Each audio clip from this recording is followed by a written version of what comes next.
Retro ஆன்மீகம் நேயர்கள் அனைவருக்கும் இனிய நல்வாழ்த்துக்கள். எல்லோரும் நன்றாக இருப்பீர்கள். இப்பொழுது ஐப்பசி மாதம், இந்த 2025 ஐப்பசி மாதம் பிறக்கப் போகிறது. 12 ராசிக்காரர்கள், அதாவது மேஷம் முதல் மீனம் வரையிலான இந்த 12 ராசிக்காரர்களுக்கு ஒரு எதிர்பார்ப்பு இருக்கும். ஐயா, போன மாதம்தான் என்னை போட்டு தலைகளாக புரட்டி எடுத்துருச்சு, அதாவது புரட்டாசி என்னை புரட்டி எடுத்து விட்டது, இந்த ஐப்பசியாவது என்னை தூக்கி கொஞ்சம் சற்று நிமிர்த்துமா, ஏதாவது ஒரு நல்ல பலன்கள் நடக்குமா? பெருசாலாம் நான் அப்படிலாம் ஆசைப்படலைங்க. நான் ஒன்றும் அப்படி கோடீஸ்வரன் ஆகணும், ஆயிரக்கணக்கான கோடிகளை சம்பாதிக்கணும், அப்படி சம்பாதிக்கணும், இப்படி சம்பாதிக்கணும், அப்படிப்பட்ட காரில் போகணும், இப்படிப்பட்ட பங்களாவில் இருக்கணும்லாம் நான் எதிர்பார்க்கலைங்க.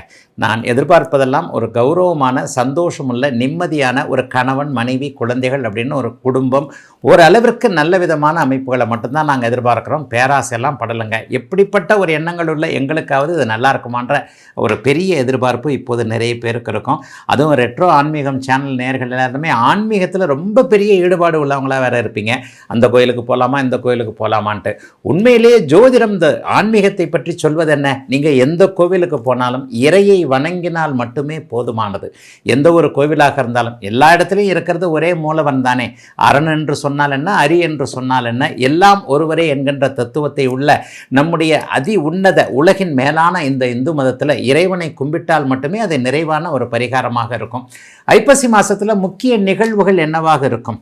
சூரியன், நம்முடைய ஆத்ம காரகன் என்று சொல்லப்படக்கூடிய இந்த சகல உலகத்தையும் கிரகங்களையும் நிர்வகிக்கக்கூடிய இந்த சூரியன் நீச்சம் என்கின்ற ஒரு பலவீனமான நிலைமையில் ஐப்பசி மாதத்தில் மாறுறாரு.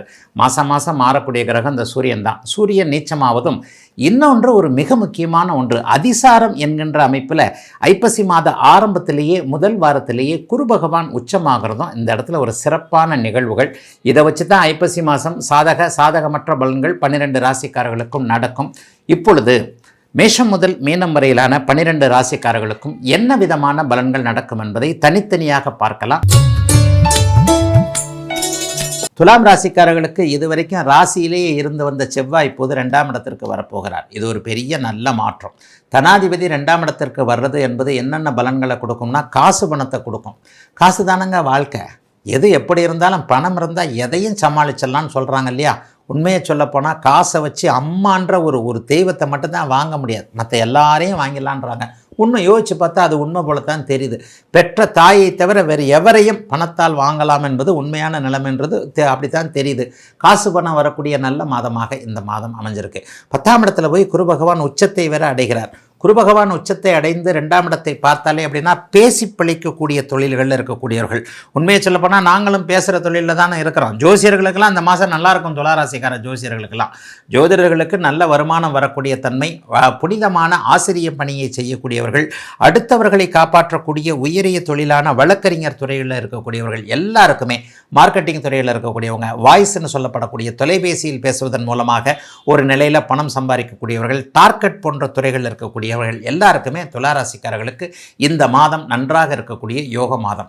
மாதத்தின் முற்பகுதியை தவிர ஐப்பசி மாதத்தின் பிற்பகுதியில் ராசிநாதன் ராசிக்கு வர்றார். முதல்ல ராசிநாதன் நீச்சம் என்கின்ற அமைப்பை அடைந்திருக்கிறார். அப்போது கொஞ்சம் மனசு கொஞ்சம் டல்லாக தான் இருக்கும். முடிவுகள் எல்லாத்தையும் எடுக்கிறதுக்கு ஐப்பசி மாதம் 15ஆம் தேதி வரைக்கும் கொஞ்சம் தடுமாறுவீங்க. ராசியிலே நீச்ச சந்திரன், ராசியிலே நீச்ச சூரியன் இருக்கிறாரு. ராசிநாதன் வேற 12ஆம் இடத்துல மறைஞ்சு நீச்சத்தில் வேற இருக்கிறாருன்ட்டு இதை பண்ணுறதா அதை பண்ணுறதான்ற ஒரு தடுமாற்றங்கள்லாம் இருக்கும். இந்த தடுமாற்றங்கள் எல்லாமே பிற்பகுதி ஐப்பசி மாதத்தின் 15 அல்லது 20ஆம் தேதிக்கு பிறகு யோகமாக விலகி எல்லாவற்றிலும் ஒரு நிறைவுகள் இருக்கக்கூடிய தன்மைகள் இப்போது உண்டு.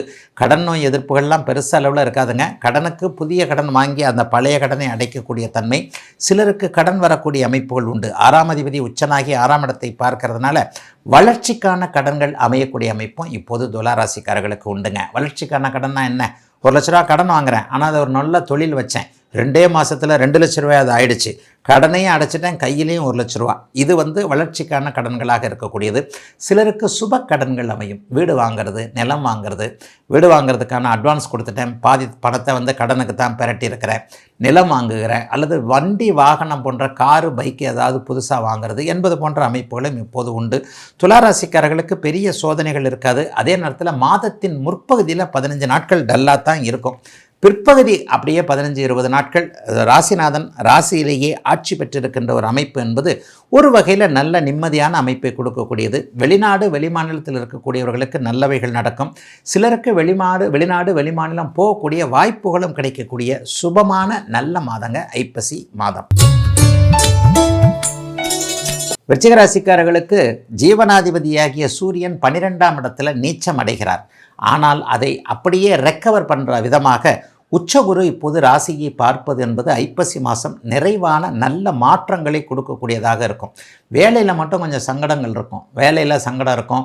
தொழிலாளர் பெருமக்களுக்கு ஏதாவது ஏண்டா வேலைக்கு வந்தோன்ற மாதிரியான சில சங்கடங்கள், சில முரண்பாடுகள் இருக்கக்கூடிய தன்மை, மேலதிகாரியோடு சண்டை சச்சரவு போடுறது, முட்டாள்கிட்ட போய் வேலை செய்கிறது, அல்லது எனக்கு தான் தெரியும், நான் தான் அந்த ஆஃபீஸை கட்டி காத்துக்கிட்டு இருக்கேன், ஆனால் பேரென்னமோ அந்த ஆளுக்கு போகுது என்கின்ற மாதிரியாக வேலை, தொழில், வியாபாரம், விவசாயம் போன்ற அமைப்புகளில் விருச்சிக ராசிக்காரர்களுக்கு சில பல சங்கடங்கள் இருக்கக்கூடிய அமைப்புகள் உண்டு. ஆனால் இதுக்கு பதிலாக குடும்பம் நல்லாயிருக்கும். சொந்த வாழ்க்கையில் சூப்பராக இருப்பீங்க, சொந்த வாழ்க்கையில் நல்லா இருக்கும். அதுவும் இளைய பருவத்தினருக்கு காதல் வரக்கூடிய மாதம் இந்த மாதம். சூரியன் நீச்சமானாலும் சுக்கரனுடைய வீட்டில் தான் அவர் எப்போவுமே நீச்சமாவார். அதே போலவே 7ஆம் இடத்தை செவ்வாய் பார்ப்பது என்பது ராசிநாதன் வலுவாக இருக்கிறார் இல்லையா, ராசிநாதன் ராசிக்கே மாறி உச்சகுருவின் பார்வையில் இருப்பது எதையும், யானை அப்படியே எதிரில் நின்னா கூட யானையை அப்படியே ஒத்த கையில் அப்படியே துதிக்கி அப்படி திருப்பி அப்படி தூக்கி யானையை தூக்கி போட்டுற மாதிரி ஒரு கற்பனை பண்ணிக்கங்க. ஏஐ வீடியோ ஒரு கற்பனை, இதெல்லாம் உண்மையிலேயே நடக்கக்கூடிய அமைப்பு இப்போது விருச்சிக ராசிக்காரர்களுக்கு அமைஞ்சிருக்கு. எப்படி ராசிநாதன் இந்த மாதத்தின் பிற்பகுதியில் ராசியிலேயே ஆட்சி பெற்றிருக்கின்ற நிலைமையில் உச்சகுருவின் பார்வையில் வர்றார். ஆக யோகமான சொந்த வாழ்க்கை அமைப்புகள், மிக பிரமாதமான நல்ல அமைப்புகளில் இப்போது கண்டிப்பாக விருச்சிக ராசிக்காரர்களுக்கு இருக்கும். அதை பற்றி கவலையே பட வேண்டாம். தொழில் அமைப்புகளில் மட்டும் கொஞ்சம் சிக்கல்கள் இருக்கும்.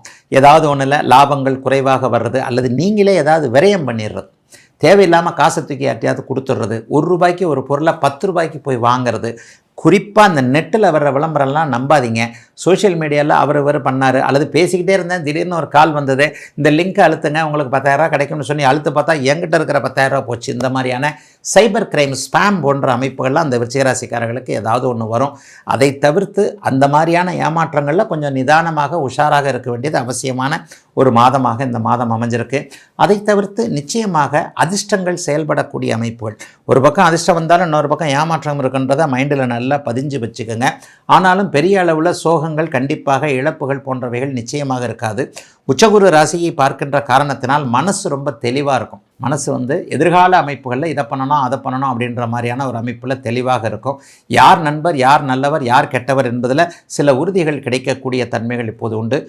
ராசியிலே செவ்வாய் உட்கார போகிறதுனால கொஞ்சம் கோபமாக இருப்பீங்க, பதற்றமாக இருப்பீங்க. அவசரப்பட்டு சில காரியங்களை செஞ்சு அதன் மூலமாக ஏதான ஒரு மன வருத்தங்கள் வரக்கூடிய அமைப்புகள் இருக்கிறது. ஆனால் எதையும் ஸ்ட்ராங்காக செயல்படுத்தக்கூடிய தன்மைகள் இருக்கக்கூடிய அற்புத மாதமாக இந்த மாதம் அமைஞ்சிருக்கு. சிலருக்கு பயணங்களின் மூலமான நன்மைகள் இருக்கக்கூடிய நல்ல மாதம் விருச்சிக ராசிக்காரர்கள் எல்லோருக்கும் இந்த மாதம். தனுசு ராசிக்காரர்களுக்கு பாக்கியாதிபதி இப்போது 11ஆம் இடத்துல நீச்சத்தை அடைகிறார். தந்தையினால் ஏதாவது மன கஷ்டங்கள் எப்போவுமே உண்டு. இந்த ஐப்பசி மாதம் பார்த்திங்கன்னா அப்பாவுடைய ஆரோக்கியம் கொஞ்சம் குறைவாக இருக்கிறது, அல்லது அப்பா சொத்தை அனுபவிக்க முடியாமல் போகிறது, அல்லது அப்பாவுக்கும் நமக்கு ஏதாவது ஒரு மாதிரியான ஒரு பிரச்சனைகள் வர்றது, தந்தையினால் வந்தவர்கள்னு சொல்லப்படக்கூடியவர்களால் மன கஷ்டங்கள் சிலருக்கு வர்றது. அப்பாவால் வந்தவங்க யார்? சித்தப்பா, பெரியப்பா, அத்தை. நம்ம கூட பிறந்தவங்கலாம் அப்பானால தான் வந்தாங்க. அப்போ அந்த இவங்க மாதிரி விஷயங்கள் இவங்களோட பிரிச்சுக்கிறது, இவங்களோட சேர்ந்து இருக்கிறது, இவங்களோட சேர்ந்து ஒரு கோயில் கட்டுறேன், அந்த கட்டுறேன், இந்த கட்டுறேன், ஒரு பொது காரியம் பண்ணுறேன், நான் தான் எல்லாத்தையும் பண்ணுறேன், அவங்க எல்லாத்தையும் தடுத்துக்கிட்டு இருக்கிறாங்க. இந்த மாதிரியான பொது காரிய அமைப்புகளில் ஏதேனும் ஒரு பக்கம் மனக்கலக்கம் வரக்கூடிய அமைப்புகள் இப்போது தனுசு ராசிக்காரர்களுக்கு இருக்கும். தெய்வ திருப்பணி செய்யக்கூடிய அமைப்புகள் வரும். ஆனால் எல்லா வேலையும் விட்டுட்டு அதை போய் பண்ண பேர் கிடைக்கலையன்ற மாதிரி இருக்கும். ஏன்னா 7ஆம் இடத்தில் இருக்கக்கூடிய உங்களுடைய ராசிநாதனாகிய குரு பகவான் இப்போது 8ஆம் இடத்திற்கு மறைந்து அதே நேரத்தில் உச்சம் என்கின்ற ஸ்தான பலத்தையும் அடைந்து மிகப்பெரிய நல்ல பலன்களை தரக்கூடிய அமைப்புகளில் கண்டிப்பாக இருக்கிறார். 8இல் மறைந்து அவர் 12 2ஆம் இடங்களை பார்க்கறதுனால அடிக்கடி பயணங்கள் பண்ண வேண்டிய ஒரு அமைப்புகள் வரும். வெளிநாடு வெளிமாநிலத்திற்கு பாஸ்போர்ட் விசா கிடைக்காதவர்கள் எல்லாருக்குமே தனுசு ராசிக்காரர்களுக்கு இந்த மாதத்திலிருந்தே பாஸ்போர்ட் விசா போன்றவைகள் கிடைக்கக்கூடிய தன்மைகள் இருக்கின்ற ஒரு சிறப்பு நன்மைகள் இருக்கக்கூடிய மாதமாகவே இந்த மாதம் அமையும். 12ஆம் இடம் பூரண சுபத்துவத்தை அடைகிறது. 5ஆம் அதிபதி 12ஆம் வீட்டில் மறைஞ்சு தான் உச்சத்தை அடைகிறார். சில பேருக்கு மட்டும் குழந்தைகளால் செலவுகள் இருக்கும், ஆனால் சந்தோஷ செலவுகளாக இருக்கும். குழந்தை இவ்வளோ ஹையர் படிப்பு படிக்கணும்னு நினைக்கிறாரு, படிக்கட்டும், பரவாயில்ல, அவங்களுக்காகத்தானே கஷ்டப்படுறோம், அவங்களுக்காகத்தானே நம்ம பண்ணுற எல்லாத்தையுமே செய்து கொண்டு இருக்கிறோம் என்கின்ற மாதிரியாக குழந்தைகளால் செலவுகள் இருந்தாலும் கூட அதற்கான வருமானங்கள் வரக்கூடிய தன்மை, சந்தோஷ செலவுகளாக இருக்கக்கூடிய தன்மை, சிலருக்கு மட்டும் சகோதரர்களால் ஒரு மன கஷ்டம் இருக்கிறது, அண்ணன் தம்பி அக்கா தங்கச்சிங்களுக்கு கொடுத்து உதவக்கூடிய தன்மை என எல்லாம் நிறைவாக நல்லபடியாக இருக்கக்கூடிய மாதமாக இந்த மாதம் இருக்கும். சாதகமற்ற தன்மைகள் ஏதாவது இருக்குமா? 8ல் போய் குரு மறைகிறார். ஏதாவது ஒரு சூழ்நிலையில் எதிர்ப்புகள் வலுக்கக்கூடிய தன்மைகள் உண்டு. தேவைக்கு அதிகமாக செலவுகள் இருக்கக்கூடிய தன்மைகள் உண்டு. 8ஆம் இடம்னு வந்துட்டாலே ஒரு பக்கம் எதிர்பாராத அதிர்ஷ்டம் இருந்தாலும் கூட தேவைக்கு அதிகமாக சில பேர்கிட்ட சில இதில் செலவுகள் இருக்கும். வீண் வெட்டி பயணங்கள் சில நேரங்களில் வரும். பயணங்களின் மூலமாக தேவையில்லாத ஒரு அமைப்புகள், இந்நேரம் போய் பார்க்க போகிறேன், ஃபோனில் முடிக்க வேண்டிய காரியத்தை போய் நேரிலேயே போய் பார்க்க வேண்டியதாகி போச்சுன்ற மாதிரியான அமைப்புகள். சிலருக்கு கிழக்கு திசை பயணங்கள், ஆனால் அதனால் லாபங்கள். சிங்கப்பூர், மலேசியா, ஆஸ்திரேலியா போன்ற நாடுகளில் போகக்கூடிய அமைப்புகள், அதன் மூலமாக லாபங்கள். வேலை மாற்றங்கள் சிலருக்கு இருக்கும். 8ஆம் இடம்னாலே வேலை மாற்றம். வேலை மாற்றத்தை பற்றி கவலைப்படாதீங்க. வேலையே போயிட்டாலும் இருக்கிறத விட நல்ல வேலைகள் இருக்கக்கூடிய தன்மைகள் இப்போது உண்டு. ஆகவே பெரிய அளவில் சோதனைகள் இல்லாமல் சில மாற்றங்களோடு கூடிய நன்மைகள் இப்போது தனுசு ராசிக்காரர்களுக்கு உண்டு. சகோதரிகள் தனுசு ராசிக்காரர்களுக்கு சுத்தமாக மகிழ்வான மாதமாக அமைந்திருக்கிறது இந்த ஐப்பசி மாதம்.